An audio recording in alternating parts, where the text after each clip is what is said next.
أعوذ بالله من الشيطان الرجيم. بسم الله الرحمن الرحيم.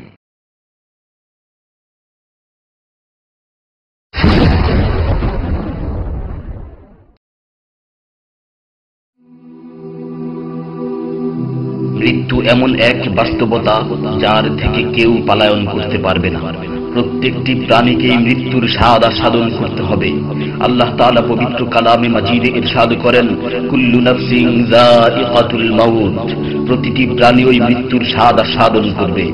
কুল ইন্নাল মাউতাল্লাযী তাফিররুনা মিনহু ফাইন্নাহু মুলাকীকুম, হে নবী আপনি বলে দিন, মৃত্যু যার থেকে তোমরা পলায়ন করছো সে অবশ্যই তোমাদের সাথে সাক্ষাৎ করবে। আইনামা তাকুনু ইউদরিকুমুল মাউত ওয়ালাউ কুনতুম ফি বুরুজিম মুশাইয়াদা, তোমরা যেখানেই থাকো না কেন মৃত্যু তোমাদেরকে পাকড়াও করবেই, যদিও তোমরা সূর্য দুর্গে অবস্থান করো। লিকুল্লি উম্মাতিন আজাল, ইযা জাআ আজালুহুম ফালা ইস্তাখিরুনা সাআতান ওয়ালা ইস্তাকদিমুন, প্রত্যেকটি জাতিরই মৃত্যুর জন্য একটি নির্ধারিত সময় রয়েছে। যখন সেই নির্ধারিত সময় চলে আসে তখন তার থেকে এক মুহূর্ত আগ পিছ করা হয় না। এই ক্ষণস্থায়ী পৃথিবী যাকে নিয়ে তোমরা স্বপ্ন দেখছো, এই স্বপ্নের পৃথিবীও একদিন ধ্বংস হয়ে যাবে। কিয়ামতের সময় যখন নিকটবর্তী হবে তখন আল্লাহ সুবহানাহু ওয়া তাআলা নিজের দায়িত্বপ্রাপ্ত ফেরেশতাকে সিংহায় ফুৎকার দেওয়ার আদেশ দিবেন। অতঃপর ফেরেশতা সিংহায় ফুঁক দিবেন, ফলে পৃথিবী ও পাহাড় সমূহ উত্তোলিত হবে, চূর্ণ বিচূর্ণ হয়ে যাবে, আকাশ ফেটে টুকরো টুকরো হয়ে যাবে এবং নক্ষত্র সমূহ ঝরে পড়বে, সূর্য তার কিরণ হারিয়ে ফেলবে, সমুদ্রকে উত্তাল করে তোলা হবে। সেদিন কিয়ামতের ভূমিকম্প ও কিয়ামতের ভয়াবহ অবস্থা দেখে সকলেই মৃত্যুবরণ করবে। আল্লাহ তাআলা বলছেন, ইয়া আইয়ুহান নাসু ইত্তাকু রাব্বাকুম ইন্না যালযালাতাস সাআতি শাইউন আযীম ইয়াওমা তারাউনাহা তাযহালু কুল্লু মুরদি'াতিন আম্মা রাদা'at ওয়া তাদ'উ কুল্লু যাতি হামলিন হামলাহা ওয়া তারান নাসা সুকারা ওয়া মা হুম বিসুকারা ওয়ালাকিন্না আযাবাল্লাহি শাদীদ। হে মানুষ, তোমরা তোমাদের প্রতিপালককে ভয় করো, নিশ্চয়ই কিয়ামতের প্রকম্পন এক ভয়ঙ্কর ব্যাপার। সেদিন তোমরা দেখবে প্রত্যেক স্তন্যদানকারিণী আপন দুগ্ধপোষ্য শিশুকে ভুলে যাবে এবং প্রত্যেক গর্ভধারিণী তার গর্ভপাত করে ফেলবে। তুমি দেখবে মানুষকে পাগলের মতো, আসলে ওরা পাগল নয়, তবে আল্লাহর আযাবই হবে কঠিন। فإذا نفخ في الصور نفخة واحدة وحملت الأرض والجبال فدكتا دكة واحدة, অতঃপর যখন সিংহায় ফুঁক দেওয়া হবে একটি মাত্র ফুঁক, আর জমিন ও পর্বতমালাকে উত্তোলিত করা হবে এবং মাত্র একটি আঘাতে এগুলো চূর্ণ বিচূর্ণ হয়ে যাবে।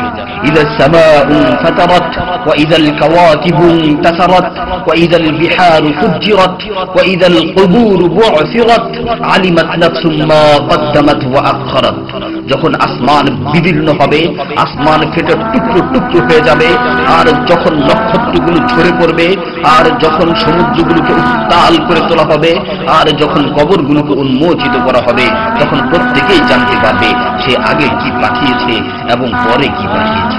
সেদিন কিয়ামতের ভয়াবহতায় আল্লাহ সুবহানাহু ওয়া তাআলা ব্যতীত প্রতিটি প্রাণী প্রাণ হারাবে। পবিত্র কালামে মাজিদে ইরশাদ হয়েছে, কুল্লু শাইইন হালিকুন ইল্লা ওয়াজহা, সেদিন আল্লাহর মহান সত্তা ব্যতীত প্রত্যেকটি জিনিসই ধ্বংস হয়ে যাবে।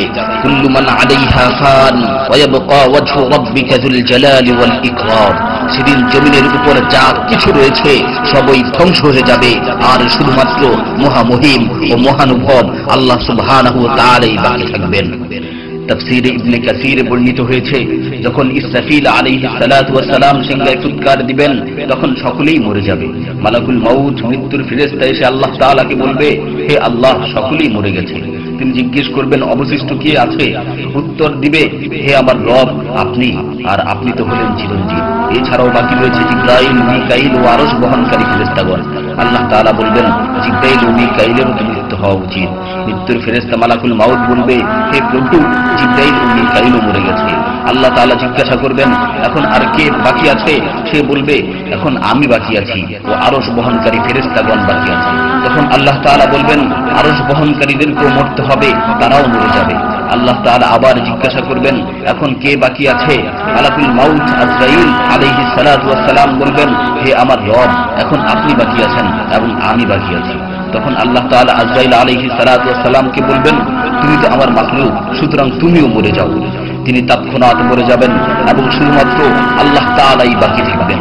অতঃপর আল্লাহ সুবহানাহু ওয়া তাআলা জমিনকে ভাঁজ করে ফেলবেন এবং তিনি 3 বার বলবেন, আনাল জব্বার, আনাল জব্বার, আনাল জব্বার, আমি প্রতাপশালী, আমি প্রতাপশালী, আমি প্রতাপশালী।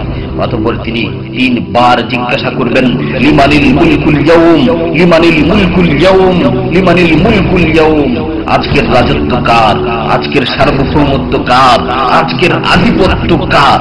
জবাব দেওয়ার মতো কেউই থাকবে না।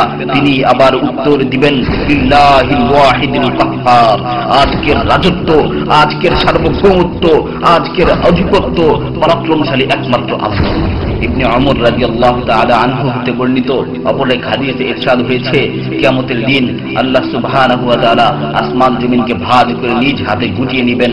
অতঃপর বলবেন, আনাল মালিক, আনাল জব্বার, আনাল মুতাকাব্বির, আমি বাদশা, আমি প্রতাপশালী, আমি অহংকারী। আইনা মুলুকুল আরদ, আইনাল জব্বারুন, আইনাল মুতাকাব্বিরুন, দুনিয়ার রাজা বাদশারা কোথায়, দুনিয়ার প্রতাপশালীরা কোথায়, দুনিয়ার অহংকারকারীরা কোথায়? তখন আল্লাহ তাআলা সুউচ্চ কণ্ঠে 3 বার জিজ্ঞাসা করবেন, লিমানিল মুলকুল ইয়াউম, লিমানিল মুলকুল ইয়াউম, লিমানিল মুলকুল ইয়াউম, আজকের রাজত্ব কার, আজকের সার্বভৌমত্ব কার, আজকের আধিপত্য কার? অতঃপর তিনি 3 বার উত্তর দিবেন, লিল্লাহিল ওয়াহিদিল কাহ্হার, আজকের সার্বভৌমত্ব, আজকের রাজত্ব, আজকের আধিপত্য প্রতাপশালী একমাত্র আল্লাহ সুবহানাহু ওয়া তাআলা।